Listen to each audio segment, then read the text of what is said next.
오늘 본문 말씀을 가지고 온유의 열매라는 제목으로 말씀 나누길 원합니다.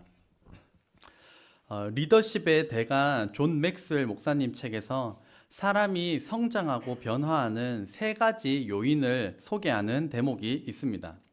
첫 번째, 사람이 어떻게 하면 변하냐? 많이 배우면 변한다는 겁니다. 그러니까 공부를 하고 세미나를 참석하고 책을 읽고 혹은 대학교, 대학원, 박사과정 그 많이 배우고 나면 거기에 대해서 변하게 된다는 것입니다. 두 번째로는 계속 요구받으면 변한다는 것입니다. 부모님의 잔소리라든지 배우자의 요구라든지 그거를 계속 귀에 딱지가 않고 떨어지고 딱지가 않고 떨어지고 딱지가 않고 떨어지면 사람은 변하게 된다는 것입니다. 세 번째로는 큰 상처와 실패를 경험하면 사람이 변한다는 것입니다. 자신의 고질적인 행동 혹은 나쁜 습관, 이 나쁜 언행 이런 것들이 결국에는 사람이 떠나다든지 사업이 실패한다든지 부도가 난다든지 그런 큰 사건과 실패를 경험하게 되면 이제 땅을 치고 후회하면서 사람이 변하게 되더라는 것입니다. 이 세 가지를 반대로 설명을 하면 많이 배웠는데도 안 변하고 계속 요구받는데도 안 변하고 큰 상처를 받고 실패를 했는데도 안 변한다. 이런 사람을 제가 심리학 전문 용어로 이렇게 붙여봤습니다. 따라해 보시겠습니까? 똥꼬집. 똥꼬집. 이 심리학 전문 용어로 똥꼬집. 이런 사람들 정말 변하지 않습니다. 내가 좀 고집이 세다. 내가 그렇지. 내가 조심해야겠다. 라고 생각하시는 분들은 괜찮습니다. 근데, 여기에 나는 해당 안 되지. 나는 아니야. 이런 사람 옆에 있으면 진짜 위험한 사람입니다. 진짜 똥꼬집일 확률이 높은 사람입니다. 불같이 일어나서 사람을 죽였던 살인자 모세가 어떻게 오늘 본문 말씀 3절에 보면 지면의 모든 사람보다 더 온유한 자다라는 칭호를 얻게 되었는데 어떻게 그 칭호를 얻게 되었는지 오늘 모세의 삶을 살펴봄을 통하여서 각자에게 주시는 하나님의 풍성한 은혜가 있기를 주의 이름으로 축복합니다. 12장 3절 말씀 같이 읽겠습니다. 시작. 이 사람 모세는 온유함이 지면의 모든 사람보다 더하더라. 아멘. 온유라는 한자적인 의미는 따뜻할 온, 부드러울 유. 그래서 따뜻하고 부드러운 사람을 가리켜서 온유라고 하는데 성경적인 의미는 조금 다릅니다. 성경적인 온유의 의미는 헬라어 원어는 프라우스인데 이것의 뜻은 따라해 봅시다. 길들여진 야생마. 그러니까 야생마라고 하면 제멋대로 날뛰는 말이잖아요. 힘도 넘치고 막 기도 세고 막 지멋대로 하려고 하고 막 이렇게 날뛰는 야생마입니다. 그래서 훈련이 안 된 말, 날뛰는 말은 사용할 수가 없는데 온유는 이 야생마가 훈련을 통하여서 길들여진 야생마, 준마가 되었을 때 그것을 가리켜서 온유하다라는 표현을 쓰는 것입니다. 그래서 사람도 처음부터 온유한 사람이 있겠지만 내가 막 못하냐고 막 이런 사람이 예수님을 통하여서 길들여지고 훈련되어져서 온유한 사람이 되는 것을 가리켜서 성경에서는 그것을 온유하다라고 표현을 합니다. 온유는 분노와도 연결지어서 설명할 수 있습니다. 분노의 대표적인 일반적인 특성이 이렇습니다. 분노를 표출하면 으아! 하면 인간관계 다 끊어집니다. 그렇다고 이렇게 분노를 마음에 담아두면 화병이 생깁니다. 그래서 성경적인 온유는 하나님의 뜻, 이 주인의 뜻을 받아들인 거기에 순종하려고 애쓰는 사람이기 때문에 분노가 일어나도 분노를 다스릴 뿐 아니라 분노에 침식되어져서 막 화병 때문에 못 참는 사람이 아니라 분노로 인해 내 마음이 잠식되지 않는 것이 성경적인 온유입니다. 그러니까 말을 못하고 참는 게 아닙니다. 얼마든지 말할 수 있지만 주인의 뜻에 순종하여서 말을 아끼는 것이고 내 힘이 없냐 해서 뒤엎을 힘이 있지만 그럼에도 야생마같이 날뛰는 것이 주인의 손에 의하여서 통제되어지는 것입니다. 말이 오른쪽으로 가고 싶어가 하면 주인이 이쪽이다 하면 이렇게 트는 거고 말이 이쪽으로 갈 때 이쪽이다 하면 틀어지는 것이 훈련된 야생마, 훈련된 준마입니다. 그래서 말들이 주로 내는 소리가 휘잉 부두둑 휘잉 부두둑 하는데요, 막 말이 날뛸 때도 흥분해서 막 날뛰고 침 질질 흘릴 때 워워워워워워워 잘했어 워워워워 이렇게 하면 길들여지는 것이 오늘 성경에 말하는 성경적 온유, 길들여진 야생마입니다. 여기 한 성격 안 하는 분 혹시 계신가요? 야생마 같지 않은 성격 계신가요? 얼굴 가면 써서 그렇지 어딘가에 가면 누구나 폭발하고 막 뭐 보여주려고 합니다. 하지만 야생마 같은 우리가 주님 손에 의하여서 다스려질 때 우리는 온유한 사람이 될 줄로 믿습니다. 오늘 본문 말씀 1절 말씀을 보면 모세가 구스 여자를 취하였더니 그 구스 여자를 취하였으므로 미리암과 아론이 모세를 비방하니라. 모세의 친족이 미리암과 아론이고, 이 이스라엘 사람은 이방 민족과 결혼하는 것이 금지되었습니다. 그러니까 모세가 구스라고 하는 이방 여자를 취한 것은 율법적으로 분명히 잘못된 사건이었습니다. 그런데 미리암과 아론이 모세를 비방했는데 그 비방의 초점이 조금 다릅니다. 정말 이 구스 여자를 가지고 문제 삼았다면 하나님께서 모세를 훈계하셨을 텐데 하나님께서 미리암과 아론을 향하여서 징벌하셨다는 것입니다. 왜 그런가 하면 2절 말씀을 보면 같이 읽겠습니다. 시작. 그들이 이르되 여호와께서 모세와만 말씀하셨느냐 우리와도 말씀하지 아니하셨느냐 하매 여호와께서 이 말을 들으셨더라. 그러니까 2절로 넘어오면 구스 여자는 그냥 미끼인 겁니다. 내가 정작 말하고자 하는 것, 모세의 독보적인 지휘력, 독보적인 리더십에 관하여서 지금 미리암과 아론이 태클을 걸고 있다는 것입니다. 이 회사를 경영할 때 일개 부하 직원 중 한 명이 막 회사를 비방하면 큰 문제에 빠질 가능성은 비교적 낮을 것입니다. 하지만 경영진과 이사진이 힘을 합쳐서 막 회사를 비방하면 회사는 막 혼비백산에 빠지게 될 것인데, 이 모세의 최측근, 이 최고 지도자격인 미리암과 아론이 모세의 이 독보적인 지도력에 대하여서 태클을 걸고 있는 것, 그것에 대해서 하나님이 왜 너만 그러느냐, 우리와도 말씀하시지 않냐, 우리도 그런 리더십이 있다 라고 하였을 때는 최고 지도자인 모세를 공격한 것이기도 하였고, 이 모세 이스라엘 민족의 회사는 아니지만 그 최고 리더진 사이에 와해되고 붕괴된다면 이스라엘이 허물어질 수 있는 그러한 위기 가운데 이 본문이 놓여져 있는 것입니다.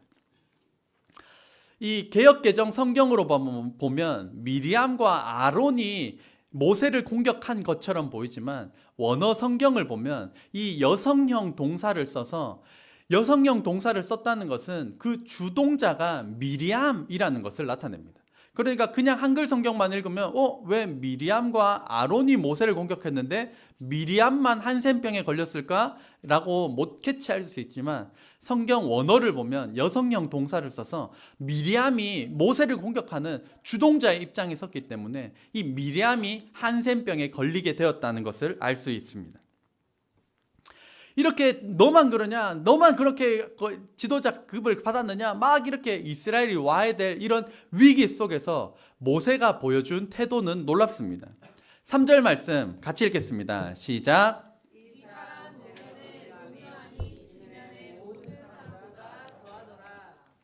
모세는 막 공격당하고 이스라엘이 무너질 수 있는 경영진의 막 공격이 있는 그 상황에서 모세는 온유함이 지면의 모든 사람보다 더한 상태를 유지하고 있었습니다. 성경을 잘 모르시는 분이라면 모세는 원래 이렇게 온유한 사람인가 보다, 원래 잘 참는 사람인가 보다 할 수 있겠지만 성경을 좀 아시는 분들, 모세가 어떤 사람입니까? 모세가 자기 혈기와 충동을 이기지 못해서 사람을 쳐 죽인 사람, 살인자가 바로 모세입니다. 그의 인생에 있어서 불같이 화를 내서 사람을 쳐 죽였던 살인자 모세가 어떻게 땅에 있는 모든 사람보다 온유함이 더한 사람이 될 수 있었을까요? 첫 번째 한번 같이 읽겠습니다. 시작. 하나님께서 그를 다듬고자 광야 학교에 입학시키셨습니다. 그래, 이것을 그 광야 학교라고 표현을 합니다. 오늘 본문의 모세는 80세가 넘은 나이이지만 모세가 살인을 했던 시점은 40세입니다. 40세 이집트 왕자로 살아갈 때 자기 민족 히브리 민족이 이집트인에 의하여서 공격당하는 거, 그거 보고 분을 참지 못하고 때려 죽인 것이 바로 이 모세였습니다. 그리고 죽였는데 아무도 모를 줄 알았는데 그게 발각이 되자 도망자 신세가 되어서 광야로 떠나게 되었습니다. 이것을 다른 말로 광야 학교에 입학했다고 볼 수가 있습니다. 이렇게 좋아해 주시니 너무 감사합니다. 네. 수준이 있으시네. 네. 네. 이런 고차원에 네, 너무 좋습니다. 감사합니다. 이 이집트 왕자로 40년간 생활을 했지만 광야 학교에 입학하여서 40년 동안 모세의 인생은 다듬어지게 됩니다. 말이 40년이지 40년 정말 긴 세월이지 않습니까? 40년 광야 생활 동안에 이 모세는 후회와 참회, 눈물의 시간들, 언제나 그랬던 것은 아니지만 양을 치다가 문득, 이 가축들을 돌보다 문득, 가족들과 있다 문득, 내가 그때 왜 그랬을까? 이런 눈물과 참회의 시간들을 보냈을 것입니다. 내가 그때 왜 그랬을까? 내 민족이 고통당하는 거, 그거 한 번만 눈 감았으면 내가 지금도 이집트 왕자로 있었지 않을까? 그때 내가 이렇게 했더라면, 그때 내가 저렇게 했더라면, 한 번만 참았더라면 내가 이집트 왕자로 있을 수 있지 않았을까? 하지만 이 광야 학교 40년을 통하여서 하나님께서는 모세를 다듬어 가셨습니다.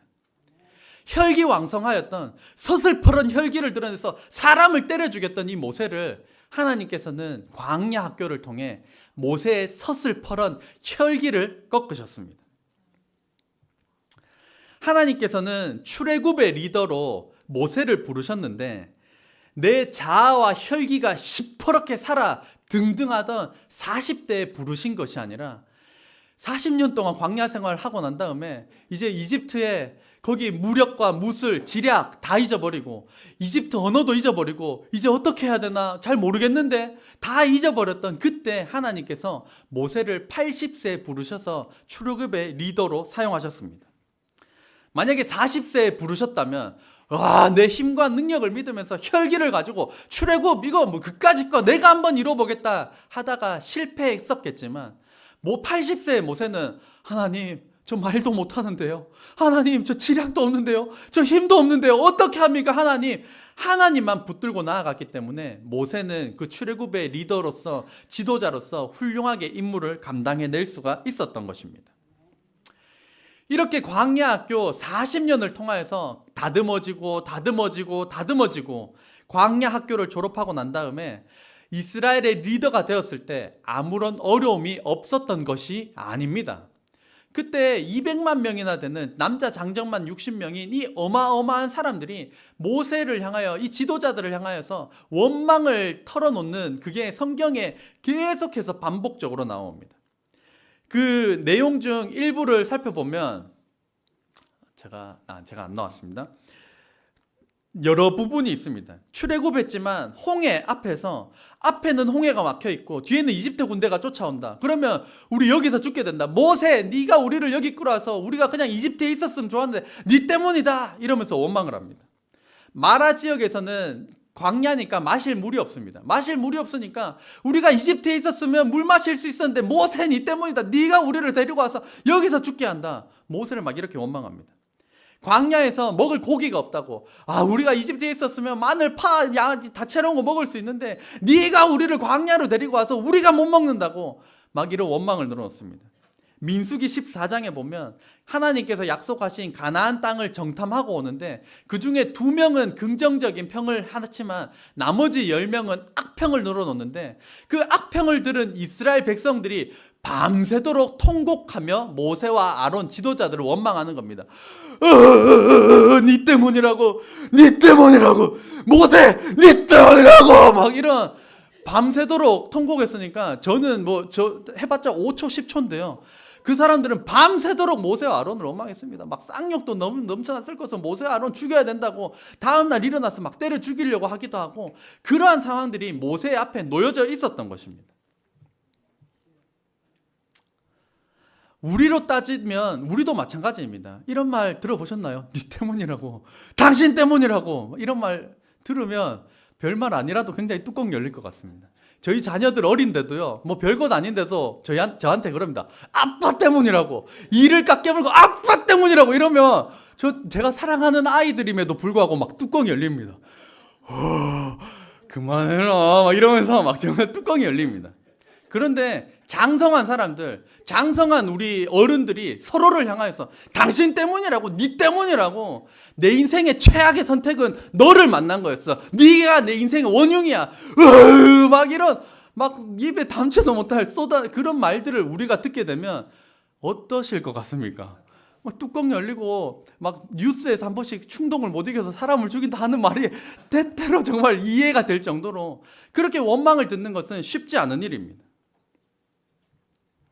이렇게 분노가 치밀어 오르는 상황 가운데서도 모세는 자기 혈기로 백성들을 죽이거나 살인하거나 다스리지 않았습니다. 모세가 비록 40년 전에 혈기를 못 이겨서 사람을 쳐 죽인 전과가 있는 사람은 분명하지만, 하나님께서 광야 학교를 입성시키셔서 40년 동안 다듬으셨기 때문에 그러한 일들이 출애굽 이후에 비일비재하게 일어났음에도 불구하고 모세는 지면의 모든 사람보다 온유한 사람이 될 수 있었던 것입니다. 서두에 제가 존 맥스웰 목사님 사례를 나누면서 세 번째 경우가 사람은 큰 상처와 실패를 경험할 때 바뀐다라는 것을 나누었는데요. 제가 이 세 번째 경우입니다. 제가 보기에는 좀 허우대 멀쩡한 것 같아도 이제 제가 욱하는 나쁜 습관을 제가 가지고 있습니다. 욱하는 게 저희 아이들에게도 문제가 되지만 이 다 큰 어른들을 상대할 때 이 욱하는 게 제가 관리가 잘 안 되는 겁니다. 그래서 호주에서 사역하다가 욱 해가지고 막 한 소리 늘어놓는 바람에 그렇게 들으면 어른들이 누가 참아줍니까? 나를 어떻게 이렇게 무시하냐고, 인격 모독하냐고 당장에 딱 끊고 돌아서 버리는 게 어른들의 관계인데, 그만큼 욱하지 않았어야 되는데 제가 참 다듬어지지 않아가지고 욱 하고 나면 그 사람들이 떠나게 되는 것을 제가 경험했습니다. 지금은 제가 뭐 그냥 이야기할 수 있지만 그때는 눈물의 밤을 보냈습니다. 아이고 내 이봐, 아이고 내가 막 이렇게 보냈습니다. 그리고 제가 별로 아는 것도 없으면서 고집은 또 세가지고 남의 말을 듣질 않는 겁니다. 듣지도 않고 내 고집대로, 아까 심리학 전문 용어 똥고집, 그 다 제 이야기입니다. 제 이야기. 내가 똥고집이어가지고 막 그렇게 똥고집 피우고 할 때도 사람들이 저와는 이야기하고 대화하고 뭐 좀 이야기해 보려고 하다가 안 된다 이러면서 떠난 사람들이 있었습니다. 하나님께서 저에게도 짧지만 강렬한 광야 학교를 저에게도 허락하셨습니다. 광야 학교에 입학하고 나니까요, 일단 밤에 잠이 안 옵니다. 밤에 잠이 안 오고 하루 종일 내가 했던 말, 내가 했던 행동, 막 그것에 대해서 막 밤새도록 묵상이 되는 겁니다. 내가 왜 그랬을까? 내가 그것 좀 조심했어야지. 그분이 나한테 이런 이야기를 해줬을 때는 이런 의도인데 내가 왜 그것을 캐치하지 못했을까? 어이구 바보야, 어이구 등신아, 어이구 죽어라, 막 혼자 이러면서 막 밤을 이렇게 보내는 겁니다. 그러면서 인생을 반성하고 인간관계 점검하고 내 습관 점검하고 내 말, 내 행동, 이거에 문제 없는지 막 그때 다듬어진 너무나도 힘든 시간이었지만, 하나님께서 모세에게 허락하셨던 것처럼 저에게도 광야 학교를 허락하셨습니다. 하나님께서는 우리를 다듬으시기 위하여서 각자를 광야 학교에 입성시키십니다.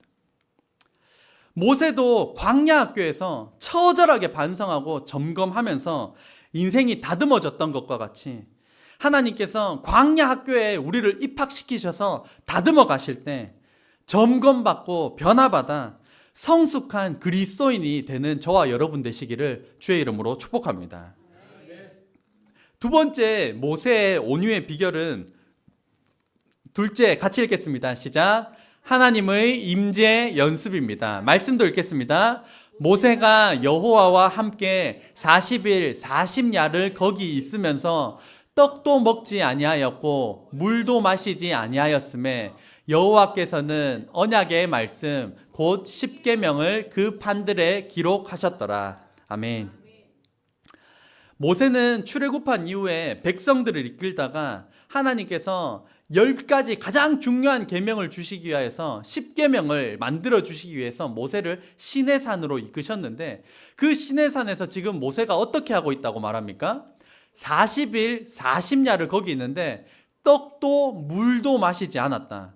떡도 물도 마시지 않으면서 밤낮 하나님과 함께 거기에 있었다라고 말씀하고 있습니다. 한 끼만 안 먹어도 배가 고프고 손이 떨리는데 이때가 정말 고통스럽지 않았을까? 근데 하나님의 임재 안에, 하나님의 존전 안에 머물렀기 때문에 모세는 아마 황홀한 시간을 보냈을 것입니다. 그래서 하나님과 40일 동안 있고 내려오니까 얼굴에 광채가 나서 수건으로, 천으로 덮어야 할 정도로 얼굴에 빛이 났기 때문에 이 모세는 40일 40야 아무것도 먹지 않고 하나님의 임재 안에 머물렀던 이것이 자기에는 너무나도 좋은, 그곳이 바로 유일한 하나님의 나라였고, 이 땅에서 경험해 볼 수 없는 하나님의 존전에서 하나님의 임재 안에 머무르는 아주 특별한 경험을 하게 됩니다. 그래서 이 40일 하나님의 이 모세를 다듬어 가시는 그 과정 가운데 온유함을 배울 수 있는 하나님의 임재 연습이 이 모세에게 있었던 것입니다. 하나님의 임재 연습이라는 몇백 년째 내려오고 있는 프랑스 수도승 로렌스 형제가 기록한 유명한 책이 있습니다. 이 책 내용의 일부를 그대로 소개해 드리고자 합니다. 하나님의 임재 연습이 뭘까요? 로렌스 형제는 이렇게 설명하고 있습니다. 제가 읽어드리겠습니다. 로렌스 형제가 하나님께 나아가는 유일한 수단은 매사를 하나님을 사랑하는 마음으로 하는 것이었다. 그래서 그는 자기가 무슨 일을 하게 될지 관심이 없었다. 그에게 중요한 것은, 같이 읽겠습니다. 시작. 주어진 그 일을 하나님을 위해 한다는 것이었다. 그래서 활동이 아니라, 그가 중시한 것은 활동이 아니라 하나님이었다. 또 다른 표현도 있습니다. 로렌스 형제가 말하는 겁니다. 나는 프라이팬의 작은 달걀 하나라도 하나님을 사랑하는 마음으로 뒤집는다. 이 요리할 때 어떻게 한다고요? 하나님을 사랑하는 마음으로 뒤집는 것이 하나님의 임재 연습이라는 것입니다. 오늘 집에 가서 요리하실 때 하나님의 임재 연습으로 하시기를 주의 이름으로 축복합니다. 계란 후라이를 할 때에도, 뭘 뒤집을 때에도, 설거지를 할 때에도 로렌스 형제가 제시한 것은 산에 가서 40일 동안 기도해라, 뭐 이런 특별한 것이 아니었습니다. 철야 기도를 드려라, 이게 아니었습니다. 그냥 매사에 있는 일을 하나님을 사랑하는 마음으로 수행하라는 것이었습니다. 그래서 내가 아무것도 할 수 없다 해도 하나님을 사랑하는 마음으로 방바닥에서 티끌 하나만 주워 올릴 수 있어도 만족할 것이다 라고 하였습니다. 마지막 한 부분만 더 살펴보면요, 하루 종일 매 시간 매 분마다 나는 하나님 생각으로부터 나를 떼어 놓으려 드는 모든 것을 내 영혼 바깥으로 몰아냈다네. 내가 하나님과의 동행을 시작한 이후로 그 연습은 매일의 일과가 되었다네. 계속해서 이 로렌스 형제의 하나님의 임재 연습은 특별한 무언 것이 아니라 일상생활의 삶에 이루어지는 모든 일들을 하나님을 사랑하는 마음으로 수행하는 것이 바로 하나님을 느끼고 하나님을 사랑하는 하나님의 임재 연습이었다고 말씀하는 것입니다. 모세도 이와 같이 40일간 하나님의 임재 안에 머물며 떡도 물도 마시지 않고 40일을 하나님과 동행하며 하나님의 살아있는 임재를 체험하였습니다. 그러고 난 뒤 모든 인생의 기준이 바뀌어 버렸던 것입니다. 마지막 말씀 세 구절만 보면요, 미리암과 아론이 모세를 원망하고 났을 때 하나님께서 미리암에게 이 한센병, 질병을 주시는데 아론이 모세에게 요청합니다. 슬프도다 내 주여, 우리가 어리석은 일을 하여 죄를 지었으나 청하건대 그 벌을 우리에게 돌리지 마소서. 그가 살이 반이나 썩어 모태로부터 죽어서 나온 자같이 되지 않게 하소서. 문둥병, 나병에 걸리니까 살이 썩어져 들어가게 되는데 미리암을 위해서 이 아론이 기도하는 것입니다. 그런데 아까 모세는 자기의 독보적인 지도력에 대하여서 태클을 걸고 우리 굉장히 중요한 리더십 가운데 와해가 되면서 이스라엘이 무너질 위기에 처해 있는 그러한 공격 가운데 모세가 미리암과 아론을 향하여 징계하고 원망하지 아니하고 아론이 요청하였을 때 모세는 바로 이렇게 기도합니다. 모세가 여호와께 부르짖어 이르되 하나님이여 원하건대 그를 고쳐 주옵소서. 공격하고 이스라엘이 무너질 위기 그런 게 있었어도 상관없이 온유하였던 모세는 이 미리암을 위하여서 바로 기도를 올려드렸던 것입니다. 온유는 성령의 열매입니다. 온유의 성품을 지니고 온유의 열매를 맺어갈 수 있도록 무엇보다 성령의 충만함을 사모하여 온유함을 경험하고 온유의 열매를 맺어 나아가는 저와 여러분 되시기를 주의 이름으로 축복합니다. 기도하겠습니다.